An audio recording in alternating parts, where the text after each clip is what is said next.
Yeah, so for the last question I always ask guys, because for us, we want to show the human side of the game and get that like picture for fans, but we also want to have a resource for like future athletes, some of the people who might be going through some of the same adversity that you did on your journey to professional ball. Mhm. So what would be that one piece of advice you have for the next generation of baseball players, just trying to find their identity outside of the game or trying to find who they are within the game? On the mental side of it, that's been the biggest one for me. Is honestly, it's just silly, like dumb one. It's just like it always gets better. Like Yeah. my buddy in high school, he broke it down. I think it was my sophomore year. I was on varsity, and I was freaking out, like I was doing bad.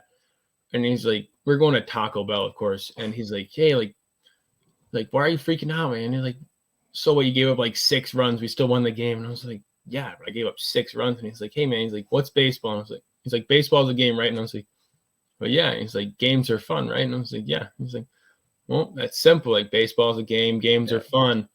He's like, "No matter what you're doing, you're still able to play. Like I'm thankful that I'm able to play it no matter where you are. If you're in a men's league or anything, or if you're not getting the offers, or if you're an independent ball or anything like that, it's just like it's a game. You just got to be thankful for it." Like I played with a guy in Australia where I think he was 29. It was Logan Trowbridge, and he was. I mean, we lost our semifinals game, and I was, of course, that pitcher that lost the game. And he was like, "Hey, like this is my last game ever, but I'm still thankful for everything that I've done in the past, being able to be playing baseball and making all these friendships and all these great memories." And it's just like, be thankful for what you've got now, because you never know if you have to like take that last step off the field. That's kind of, you have to keep playing as long as you can. So just have fun while you're doing it.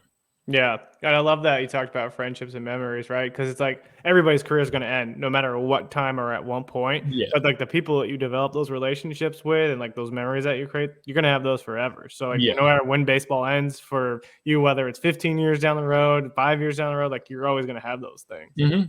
Yeah. It's just being thankful, man. Just you can always like take it for granted, but you never know when like you're gonna throw your last pitch, feel your last ground ball, hit your last home run. So it's just kind of like be thankful for it, and then just one step at a time. You can't take 5 steps forward, because then at least you're gonna take 6 steps back, because it's a constant cycle with it.